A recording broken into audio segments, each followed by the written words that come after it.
जो 50 लाख रुपए लेते हैं, कोई किसी की हैसियत है कि धीरेन्द्र शास्त्री को बुला ले अपने घर कथा के लिए? कोई अंडर टेबल लेगा वो बाबा पैसे?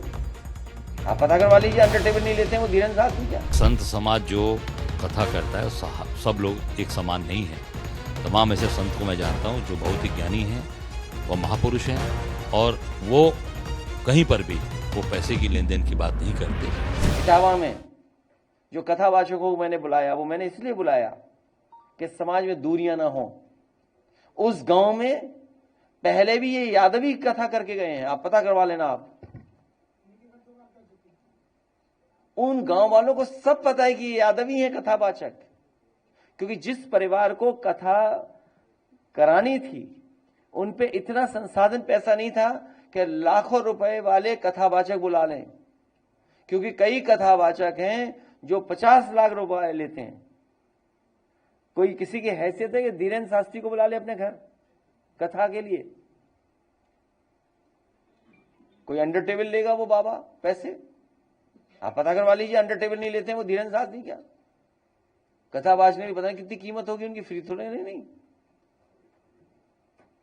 तो ये यादव लोग कथा कहते, तो कथा तो हर समाज के लोग कह रहे हैं। बड़ी संख्या में जो गैर बरादरियां हैं, सब बरादरी करती हैं कथा।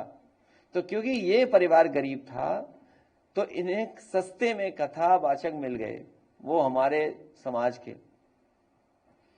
विवाद बढ़े नहीं, झगड़ा बढ़े नहीं, इसलिए मैंने उन्हें बुला करके यहां सम्मान कर दिया। उनकी ढोलक छिन गई, उनकी चैन छिनी, उनका वो जो हमारा उसका हारमोनियम छिन गया, और जो वो अंधा है बेचारा जो ढोलक वाला, वो कठेरिया बिरादरी का है। हमने तो नहीं कहा कभी कठेरिया, आपसे कहा हो तो बता दो। कठेरिया बिरादरी का अंधा ढोलक बजा रहा, अपना जीवन यापन कर रहा कथा के कार्यक्रमों में। आपने उसकी ढोलक छीन ली, हारमोनियम छीन गया, रात में उसे चैन से वो पैसे दे 30,000 जो वापस करने थे, वो अपने ड्राइवर से मंगाए पैसे। सब गांव वाले जानते थे, लेकिन वहां पर सच बोलने वाला कोई नहीं है, क्योंकि वहां पर एक बीजेपी और जिस पर ये डब्बे ट्रेन चल रहे हैं वो विचारधारा के लोग, पटरी वाले लोग पहुंच गए वहां। इसीलिए उन्होंने अपने जो पीछे रखते हैं कुछ लोगों को, उनको भी आगे कर दिया।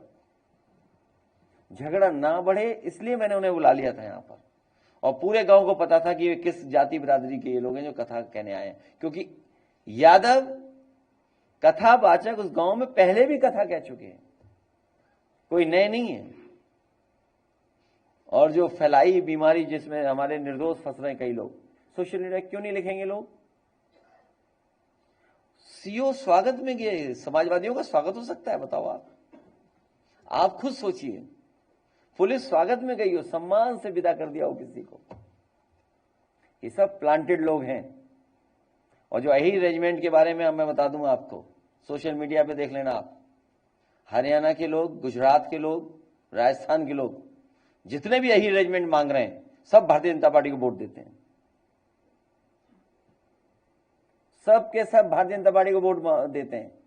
और जिस समय मैंने अपने मैनिफेस्टो में अहीर रेजिमेंट लिखा था और गुजरात रेजिमेंट बनाने के लिए लिखा था, सबसे ज्यादा विरोध तो बीजेपी कर रही थी कि गुजरात रेजिमेंट का नाम क्यों लिख दिया।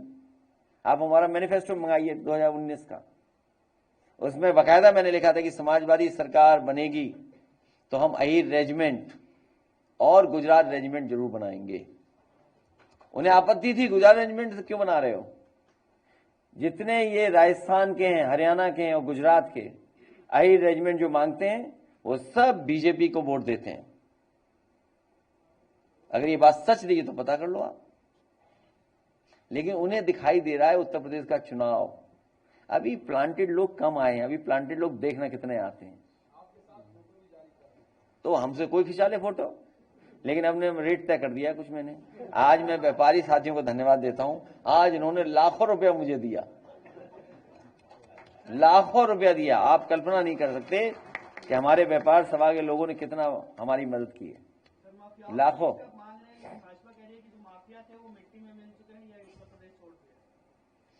मैं कह रहा हूं भाजपा के लोग जब माफिया बारे में बोले तो अपने घर का शीशा देख के ना निकले।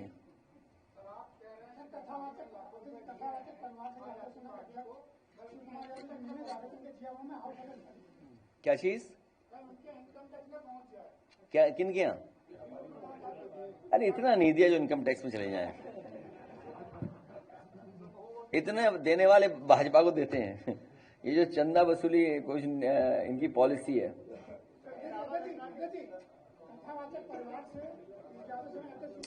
देखिए आप देखिए ऐसा है, भगवान कृष्ण पूरी दुनिया में उनका है। भाजपाई भगवान बदलने वाले लोग हैं। इस समय से भगवान बदल देते हैं। मैं आपसे कह रहा हूं, भाजपाई भगवान बदल देते हैं अपने सब समय भगवान बदलते रहते हैं। इनका एक भगवान नहीं है। हो सकता है बुरा लगे उन्हें इस बात को लेकर के, हम पे कहें कि हम सनातनी नहीं है। सत्य का रास्ता ही सनातन है, धर्म का रास्ता ही सनातन धर्म है। और धर्म का रास्ता अन्याय नहीं कर सकता। जो अन्याय कर रहा है वो धर्म के रास्ते पे नहीं है, और जो अन्याय दुख परेशानी दे रहा वो सनातनी नहीं है। याद रखना, अपने आप को वो सनातनी नहीं कह सकता है जो दूसरों को दुख देता हो, दूसरों को परेशानी पैदा करता हो। हम हिंदू लोग उसको कभी स्वीकार नहीं कर सकते वो सनातनी है। जो दूसरों की हत्या कर दे वो सनातनी नहीं हो सकता।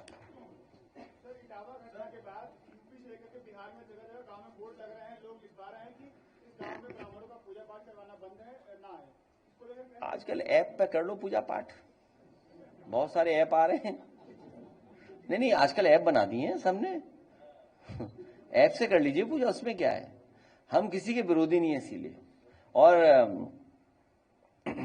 हमारा और जिसके बारे में आप कह रहे हो वो हजारों साल पुराना रिश्ता है।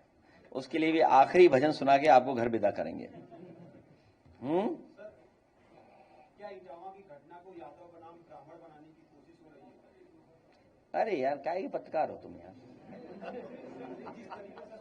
छोड़ो यार, कुछ नहीं है वो झूठ बोल रहे हैं। भाजपाई चुनाव हार रहे हैं। देखिए ऐसा है, भाजपाई चुनाव हार रहे हैं। अजय बताइए, अगर वो पक्ष में थे तो माता प्रसाद पांडे के ऊपर क्यों गाली गलौज करा रहे थे? भाई वो क्या ब्राह्मण नहीं है? नहीं, अंडे फेंके क्यों, अपमानित किया? बताओ, आप बताओ, माता प्रसाद पांडे सीनियर नहीं है क्या? शीशा तोड़ दिया। एक राहुल यादव है और उसके क्या कहते हैं, शीशा तोड़ दिया गया। ये हम कभी समाजवादी लोग जातिवादी नहीं हो सकते, लेकिन हम पीडीएवादी हैं थोड़े। और भारतीय जनता पार्टी जितना कहेगी हम उतना पीडीएवादी। इटावा में जिस तरीके से घटना हुई कथावाचक को लेकर, सवाल इस बात का है कि अखिलेश यादव अब ये कह रहे हैं कि जो कथावाचक हैं उनके ऊपर भी सवाल उठा रहे हैं। उनका ये कहना है कि जो आज के संत हैं, कथावाचक हैं, वो अंडर टेबल भारी पैसा, मतलब मोटा पैसा लेते हैं। और उन्होंने बागेश्वर धाम पर भी आरोप लगाया है। देखिए, केवल आप आगरा की बात न करिए, इटावा की। आगरा में आप देखिए जिस तरीके से वहां पर करणी सेना को इकट्ठा कराया, जिस तरीके की चीजें हुई हैं, क्या है ये? इससे ये होता है कि ये सरकार उन लोगों को इकट्ठा कर रही है, प्रवोक कर रही है। आप क्यों नहीं कार्रवाई कर रहे हैं?